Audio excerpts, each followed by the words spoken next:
mindset. If the TV's on, you need to turn it off. If they got a radio going in the background, you need to turn it off.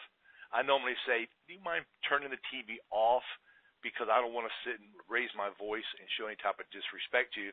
And most of the time, they turn the TV off or they put it lower. And sometimes they take it from this level to this level, and it's still too high. Then I say, you mind turning it off, because the information I want to share with you is important, and I just want to make sure I'm doing my job properly. Now, to me, when you're speaking with people, you got to go slow. When you're speaking with people about something that you're suggesting for them to at least hear you about, you need to go kind of slow. I think you need to carry around carrier brochures, anything from carriers that you represent.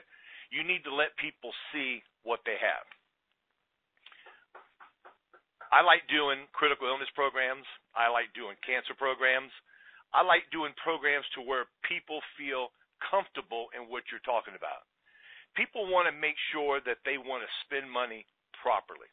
The thing about it is that for them to put their hand in their pocket and give you that money, they've got to justify that the value of what they're spending their money on outweighs what they're buying. Okay? Now, you can tell a 75-year-old that a $10,000 program costs $100, and you feel it's a great program because you've got your little rate calculator there, you're showing them all this stuff here, but yet in their mind, they may feel $100 is a lot of money. Not the $10,000, the $100 a month. So when you're speaking with people, you need to throw out suggestions. What do you feel you can afford? What do you feel is in your budget? Are you looking for this? Are you looking for that there? So my thought process is, whenever, and I'm going to say it again, you need to slow down. You need to relax. You need to find a comfortable seat when you're at their house to where your mind is going smooth. When you walk into a house, my thought process is showtime.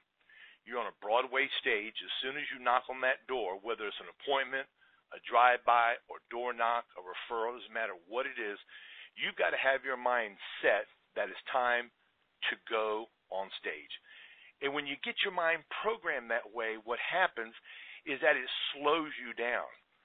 When I was starting to speak too fast, I had to make a note, carry it on my briefcase, carry it here, carry it there, and I was constantly telling myself, slow down, talk a little bit slower. Don't go left. Don't go right. And what happens is that I got to have notes when I do my calls, because what happens, everybody's brain starts going off to the left and right. So the more focused you are when you're in a home and you're following a process by proper steps, taking you and gaining their interest little by little, because you can't tell them I got a great program for you, it's going to cost you $47. You got to tell them why they need it, the value of it, and also when this day comes, what that money's going to do. You need to throw into the equation that you will be there to deliver the check. You will be there to help them out. And also, by the way, I was with a client last week, and she was interested in a accidental death program. Have you ever thought about doing one of those there? What are your thoughts about an accidental program? Is it something you may need? Or you're on the road a lot? Oh, you're a truck driver. So what you're doing in the beginning, as you're extracting information from them and you're gathering the information, rely on your memory, but I like to write stuff down. Because when you write stuff down, it reinforces to the client that you're remembering what they're saying, as well as you don't have to try to go back in that memory bank to find out what's going on. So when you do it kind of in a writing motion, you're going down the steps of exactly what you should go over with the client, they feel everything is flowing properly.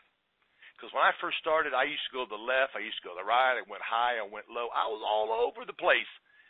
Everybody starts off as a beginner. Everybody starts off as an amateur. So if you get yourself in check the night before of where you're going to go, what things you want to suggest to people, pick 3 out. Pick 3 things you want to suggest out. You can't use a list this long to suggest to everybody. Now, you can pick 3 things, and as you are speaking with a client, those 3 things, only 2 of them may go with them, And they may mention something, so you may have to throw in a third one to add to what you're saying. Now, when you're speaking with people, people want to feel that what you're suggesting to them makes sense. People want to feel that what you're discussing with them is what they want to hear about. I've rode with agents before, and what they'll do is they'll just start talking about anything and everything just where they're running their mouth. If you sit and think and analyze that person and extract information from them to know exactly or somewhat exactly what they want to go over, from there you can hit it head on. Now, what happens a lot of times, and we tell people find out what they sent the card in for. If they sent it for final expense, attack final expense. But over the years that have gone by, I've kind of added to that process. I think we need to find out what the client sent the card in for, okay? And then in our mind, we've got to sit and say, okay, if I talk about just that, what's going to happen if they say, I don't want that, I don't need that, I changed my mind for that there. Now you got to start your entire process all over again to bounce to something else. So kind of think about this here. You're in a house with a client.